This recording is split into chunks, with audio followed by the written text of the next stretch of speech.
இந்த அறிவு ஒண்ணு சும்மா வரலையே.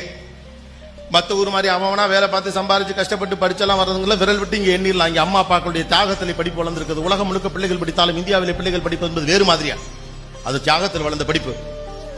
தந்தை சில தெருக்கள் வழியாக கடந்து போக முடியாமல் சுத்தி சுத்தி போறாரு. ஏன் உங்களுக்கு சந்தேகம்லாம் இருக்குமே, அந்த தெருல உங்க படிப்புக்காக அவர் கடன் வாங்கி வச்சிருக்கிறார். அந்த கடைக்காரனை சந்திக்க முடியாம நீங்க படிச்சு முடிச்ச பிறகு பிள்ளை வேலைக்கு போய் எப்படியா சம்பாதிச்சு கடன் அடைக்குங்கிற நம்பிக்கையோட காலம் முழுக்க கட்டம் போட்ட சட்டை ரெண்டே ரெண்டு பேண்டையும் வச்சுக்கிட்டு 3 செருப்போட வாழ்ந்துட்டு ஒரு தந்தை செத்து போறாம்பா. அந்த தந்தையின் தியாகத்தில் நடக்கிறது படிப்பீங்க. In India education is a sacrifice. It is not just a title. அதுல படிக்கிறோம். குண்டுமணி தங்கமாவது கழுத்துல போட்டுக்கணுங்கிற பண்பாட்டு பின்னணியிலிருந்து வந்திருந்தாலும் கூட கல்யாணத்துக்கு வர முடியல, உடம்பு சரியில்லைன்னு சொல்லிட்டு அந்த குண்டுமணி தங்கத்தை அடமான வச்சு பிள்ளைக்கு ஸ்கூல் ஃபீஸோ காலேஜ் ஃபீஸோ கட்ட நினைக்கக்கூடிய ஒரு தாயின் தியாகத்தில் வளர்கிறது படிப்புங்க. It is a reciprocation. Education நீங்க டைட்டில்ல பாக்குறீங்க. No, education is something which is an opportunity for you people to give back to the society.